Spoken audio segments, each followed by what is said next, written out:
Hello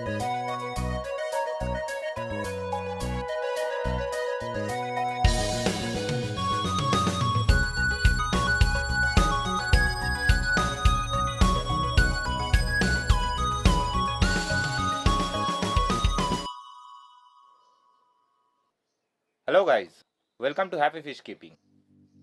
तो guys, आज का जो वीडियो है वो एक न्यू टैंक सेटअप के ऊपर है और इस टैंक को मैंने नाम दिया है लिटिल बॉन्साई इन ए मॉस फील्ड।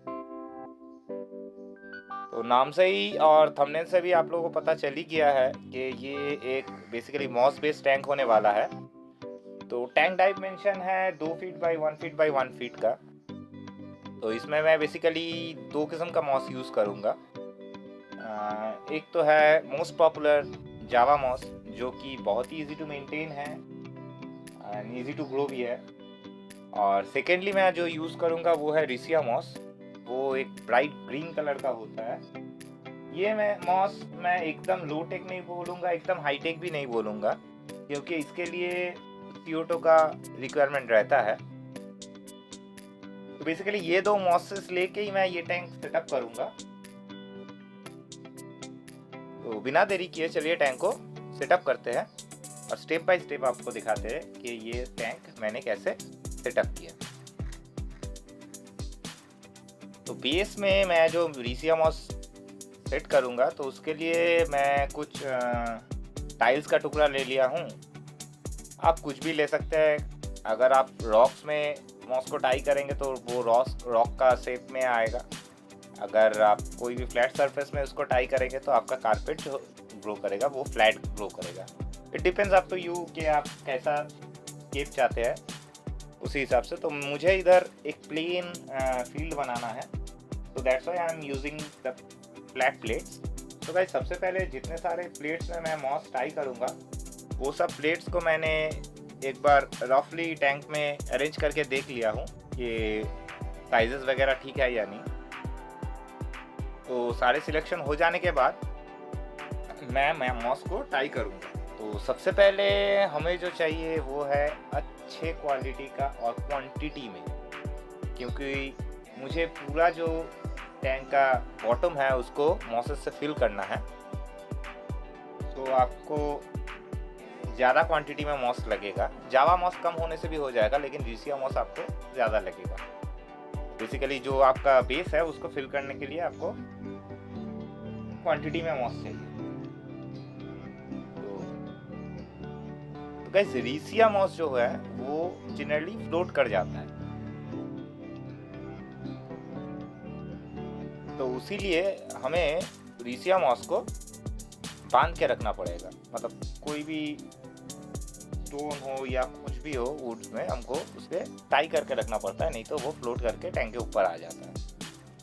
तो मॉस को टाई करने के लिए मैं क्या करूँगा, रिसिया मॉस का एक बंच लेके ये टाइल्स के ऊपर मैं पूरे इक्वली उसको अच्छे से स्प्रेड कर दूंगा।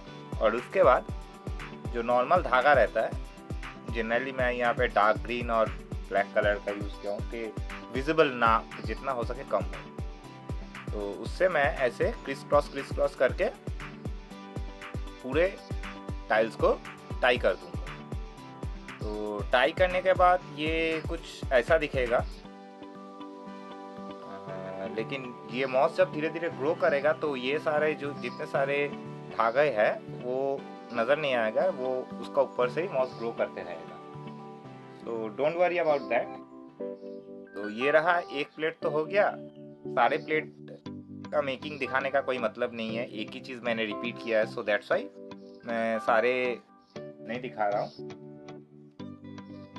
तो फाइनली सारे प्लेट्स को मॉसेस टाई करने के बाद कुछ इस तरीके का नज़र आ रहा है। और मैंने इधर छोटे छोटे प्लेट्स क्यों यूज़ किए हैं कि इनकेस मेंटेनेंस के लिए अगर मुझे कभी ये कारपेट उठाना भी पड़े तो मैं छोटे छोटे पोर्शन में ये कारपेट को डिसमेंटल कर सकता हूँ। तो दैट्स वाई मैंने इधर छोटे छोटे प्लेट यूज़ किए हैं। तो मॉस का काम तो सारा हो गया है, अभी इसे साइड में रखते हैं और बढ़ते हैं बॉन्साई के ऊपर। तो बॉन्साई के लिए मैं यहाँ पे मेरे पुराने ड्रिफ्टवुड का कुछ छोटा छोटा ब्रांचेस था उसको यूज़ किया हूँ। आप एक्वेरियम स्टोर में जाके डिटेलिंग वुड भी ले सकते हैं या ड्रिफ्टवुड जो शेप आपको अच्छा लगे उसी हिसाब से आप वुड ले लीजिए।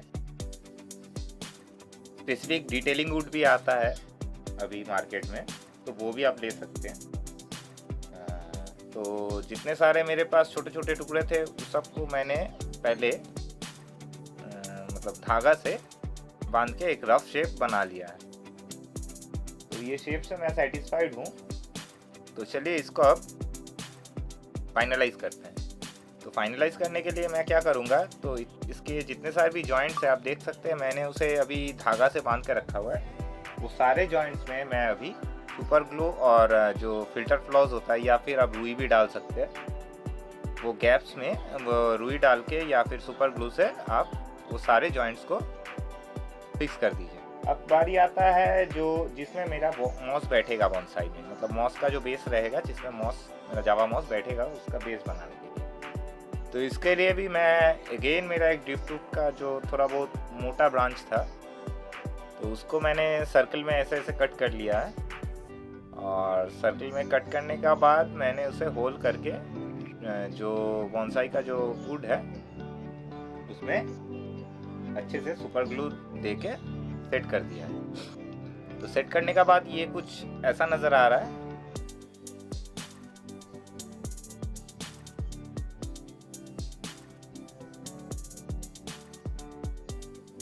तो गाइस इसे भी अच्छे से फिक्स कर लेंगे।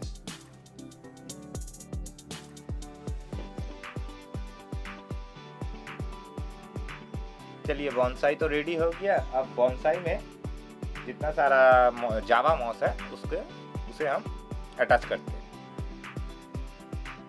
तो जावा मॉस अटैच करने के लिए दो प्रोसेस है। एक तो आप ग्लू से भी उसे अटैच कर सकते हैं, लेकिन प्रॉब्लम कभी कभार ग्लू से ये होता है कि आपके हाथ में चिपक जाता है, ये वो होता है, बहुत प्रॉब्लम होता है कभी कभार। तो if you are not comfortable with that, just धागा से उसे अच्छे से बांध दीजिए, बस, और कुछ करना नहीं पड़ेगा। तो मैंने यहाँ पे दोनों ही यूज़ किया है, थोड़ा बहुत ग्लू भी यूज़ किया है और कंपलसरी धागा से तो मैंने बांधा ही है। तो ये बांधने के बाद ये कुछ ऐसा नज़र आ रहा है। तो अभी आपको देख के उतना अच्छा नहीं लगेगा क्योंकि सारे जो मॉसेस है वो एक जगह क्लम्प होके है। गिव देम सम टाइम, उसे ग्रो होने दीजिए। उसके बाद वो जितने सारे भी प्लेट्स मतलब बेसिस मैंने लगाया है बॉन्साई में, वो सारे जब कवर अप कर जाएंगे तो उसके बाद वो एक बड़ा बड़ा बंडल करके नज़र आएगा जो कि काफ़ी खूबसूरत लगता है। तो चलिए बॉन्साई भी हो गया, कारपेट का भी प्रिपरेशन हो गया। अब बारी आती है हार्डस्केप का। तो इसमें मैं बेसिकली हार्डस्केप कुछ करूँगा नहीं, जस्ट एक आइलैंड टाइप का क्रिएट करूँगा जिसपे मेरा बॉन्साई स्टैंड होके रहेगा और उसके पूरे चारों तरफ ही जो विसिया मॉस का कारपेट है वो रहेगा। तो चलिए फटाफट हार्डस्केप को सेटअप कर लेते हैं, उसके बाद आपको लोग को दिखाते हैं। तो गाइज मैंने यहाँ पे लगभग 2/3 लेफ्ट पोजीशन में बॉन्साई को स्टैंड किया है और वहीं पे मेरा हार्डस्केप का जो आइलैंड बना हुआ है वहीं से स्टार्ट है और राइट साइड में थोड़ा जा रहा है। तो मैंने भी इधर गोल्डन रूल का भी फॉलो किया है कि 2/3 portion is the ideal focal point of your tank. It could be anywhere, it could be right side, it could be left side. So इसी हिसाब से मैंने टैंक को सेटअप किया है। और गाइज एक चीज़ है कि गोल्डन रूल आप मानिए नहीं मानिए कोई फ़र्क नहीं पड़ता है। आप आपके टैंक से सेटिस्फाइड है या नहीं, आप आपके टैंक के लुक से सेटिस्फाइड है या नहीं, ये मैटर करता है, क्योंकि उस टैंक को सबसे ज़्यादा आप ही नोटिस करेंगे। So go as you like, आपको जैसा अच्छा लगे कि वैसा बनाए, don't need to copy anyone. तो गाइस सेटअप होने के बाद ये कुछ ऐसा लग रहा है। आप देख पा रहे होंगे कि मॉसेस जो कारपेट के लिए मैं मॉस यूज़ किया हूँ, रिसिया मॉस, वो कुछ जगह पे खाली है। So don't worry about that, let it grow for 10 to 15 days. It will automatically recover all the places.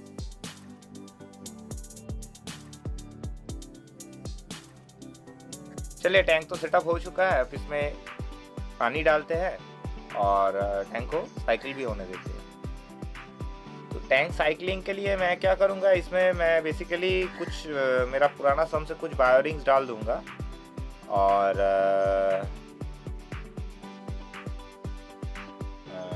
Tank में मैं पुराना टैंक का ही पानी यूज़ करूँगा जिससे टैंक साइकिल होने में इजी हो। और बेसिकली ये टैंक एक टोटली श्रिम्प बेस्ड टैंक होने वाला है। तो लेट्स सी। तो गाइज अभी 15 डेज हो चुका है। मॉसेस काफ़ी अच्छे तरीके से ग्रो किया है। तो इन 15 डेज में मैंने DIY CO2 दिया है इसमें ऑलमोस्ट 5 to 6 आवर्स। लाइटिंग भी ऑलमोस्ट 5 to 6 आवर्स डेली है। और इसमें मैं अभी तक कोई फर्टिलाइज़र नहीं यूज़ किया हूँ। ठीक है, लेट्स सी कब मुझे ज़रूरत पड़ेगा, then I will use any kind of fertilizer which would be needed. तो गाइज आफ्टर 15 डेज मैं लोकल हार्डवेयर स्टोर में गया और 1/4 इंच जो नेट आता है वो प्लास्टिक का, वही नेट मैं टैंक के साइज के हिसाब से लेके आया हूँ। तो ये नेट लाने का कारण क्या है? कारण ये है कि रीसिया मॉस फ्लोटिंग मॉस होता है। ठीक है, ये तो अभी टाई किया हुआ है बोल के प्लेट के साथ, ये अभी नीचे में है टैंक के। इन केस टाई खुल गया या फिर ग्रो करते करते ये वो पोर्शन ढीला हो गया तो क्या होगा, ये पूरा टोटल जो कारपेट है वो फ्लोट करके टैंक के ऊपर आ जाएगा। So that's why initial stage में मैंने उसे प्लेट्स में टाई कर दिया है। और सेकेंड प्रोटेक्शन के लिए मैं क्या करूँगा, ये जो नेट मैंने लाया है इसको मैंने टैंक के बेस के हिसाब से काट के हार्डस्केप को उठा के, ओनली हार्डस्केप, कोई प्लेट्स मैं नहीं उठाऊंगा, ओनली हार्डस्केप को उठा के मैं ये नेट को इसमें बैठा दूंगा। तो इससे मेरा फ़ायदा क्या होगा, इन केस अभी तो ठीक है टाई है, कोई प्रॉब्लम नहीं है, 2-3 महीना 4 महीना कोई इशू नहीं होगा। लेकिन after that when the carpet becomes 1 and 1.5 inch thick, उस टाइम क्या होगा, नीचे का टाई ओपन हो जाएगा। तो नीचे का टाई ओपन हो जाने से ही पूरा जो कारपेट है वो फ्लोट करके ऊपर आने लगेगा। तो उसको प्रिवेंट करने के लिए मैं ये जाली उसमें अभी बैठा दूंगा उसको ऊपर। तो होल रहने का कारण मॉस होल से निकल के ग्रो भी कर सकेगा। और गाइज ये टैंक स्ट्रीम डेडिकेटेड टैंक होने के वजह से जितने भी सारे एल्गी अगर ग्रो भी कर रहा है तो वो स्ट्रीम हजम कर ले रहा है। So that's a good thing. लेकिन इस टैंक में मुझे एक प्रॉब्लम हुआ है जो कि मेरे लाइफ में फर्स्ट टाइम है बोल सकते हैं, जो कि ये टैंक डेडिकेटेड श्रिम्प टैंक है, इसमें कोई भी फिश नहीं है। तो क्या हो रहा है, मॉस्किटोज जो हो रहा है वो आके इसमें अंडे देता था। लेकिन इस टैंक में कोई फिश ना होने के कारण मुझे ये इशू हो रहा है, प्रॉब्लम हो रहा है। उसके लिए मैंने क्या किया, एक बड़ा सा नेट ला के टैंक के ऊपर पूरा ढक दिया उसको। तो after that I am not having any other problem in that. और फिल्ट्रेशन के लिए मैं यहाँ पे एक स्पंज फिल्टर यूज़ कर रहा हूँ, क्योंकि ये एक श्रिम्प बेस्ड टैंक है और इसमें मैं कोई पावर हेड या ऐसा टाइप का फिल्टर नहीं दे पाऊँगा। They will easily got sucked. So that's why I'm using a sponge filter in it.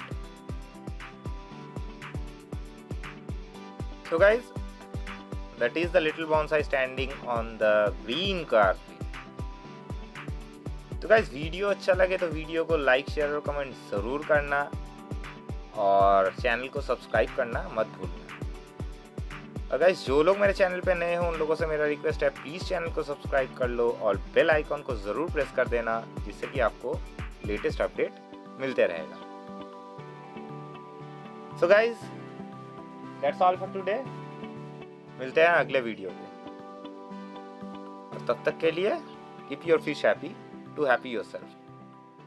Thank you. Good bye.